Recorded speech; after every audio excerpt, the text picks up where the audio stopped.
වෙනස් කිරීමය. Karl Marx විසින් රචිත පොයර්බාග් ගැන තීසීස නොහොත් ප්‍රවාද. ප්‍රවාද අංක 1. පොයර්බාග්ගේ භෞතිකවාදය ඇතුළුව මෙතෙක් පවතින භෞතිකවාදයේ මූලික අඩුපාඩුව නම් දේ සත් භාවය ඉන්ද්‍රිය ගෝචරතාවය ලබාගන්නේ වස්තුවෙන් නැතිනම් උපනිධානයෙන් මිස මිනිස් ඉන්ද්‍රිය ගෝචර ක්‍රියාකාරීත්වයෙන් ව්‍යවහාරයෙන් සහ මනෝමූල වශයෙන් නොවීමය. ඒ නිසා භෞතිකවාදයට ප්‍රතිපක්ෂව ක්‍රියාකාරී පැත්ත විඥානවාදයේ විසින් වර්ධනය කරන තත්ත්වයක් ඇතිවිය. එහෙත් එය වියුක්ත ලෙස පමණකි. මන්දයත් සත්තකින්ම විඥානවාදයේ සැබෑ ඉන්ද්‍රිය ගෝචර ක්‍රියාකාරීත්වයේ නියම ලෙස නොදන්නා බැවිනි. චින්තන විෂයන්ගෙන් ඉන්ද්‍රිය ගෝචර විෂයන් සත්තකින්ම වෙන් කර ගැනීමට පොයර්බාග්ට උවමනා වී ඇත. එහෙත් ඔහු මිනිස් ක්‍රියාකාරීත්වය විෂයබද්ධ ක්‍රියාකාරීත්වය ලෙස නොගනී. එහෙයින් ක්‍රිස්තු ලබ්ධියේ හරය නැමැති කෘතියෙහි න්‍යායික ආකල්පය පමණක් නියම මිනිස් ආකල්පයක් ලෙස ඔහු ගණන් ගන්නා අතර ව්‍යවහාරය ඔහු බලන්නේ එහි නීච හා ජාවාරම් පැත්තෙන් පමණකි.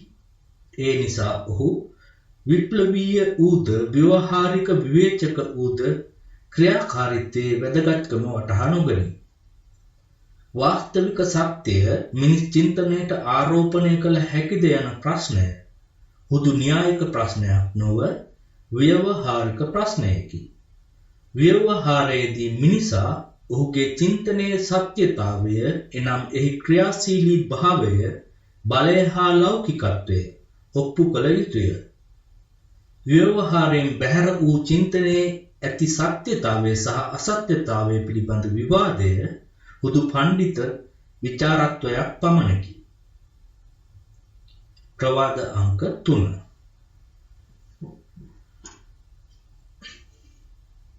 මිනිසුන් වූ කලී තත්ත්වයන්ගේ සහ ශික්ෂණයේ නිෂ්පාදිතයකයි භෞතිකවාදී ඉගැන්වීම කියන අතර ඒ හේතුව නිසා වෙනස් වූ මිනිසුන් වෙනස් වූ තත්ත්වයන්ගේ සහ ශික්ෂණයේ නිෂ්පාදිතයකයි කියයි. එහෙත් තත්ත්වය වෙනස් කරනු ලබන්නේ මිනිසුන් විසින් බවද ශික්ෂකයා ශික්ෂණය ලබා සිටිය යුතු බවද එම උගන්වීම අමතක කරයි. මේ නිසා මෙම උගන්වීම සමාජයේ කොටස් දෙකකට නොලැක්විය හැකිසේ බෙදා එක් කොටසක් සමාජයට ඉහළින් නිදසුනක් වශයෙන් රොබර්ට් ඕවන්ගේ මෙන් තත්ත්වයන්ගේ වෙනස් වීමේ සහ මිනිස් ක්‍රියාකාරීත්වයේ සම්පාතනය තේරුම් ගත හැක්කේත් යුක්ති යුක්ත ලෙස වටහාගත හැක්කේත් විප්ලවීය ව්‍යාපාරයකින් පමණකි. ප්‍රවාද අංක 4. න්‍යාය ගූඪවාදයට යොමු කරන සියලු අභිරහස් සිය යුක්ති යුක්ත පිළියම මිනිස් ව්‍යවහාරය තුලත් මෙම ව්‍යවහාරයේ අවබෝධය තුලත් සොයාගනි. ප්‍රවාද අංක 9.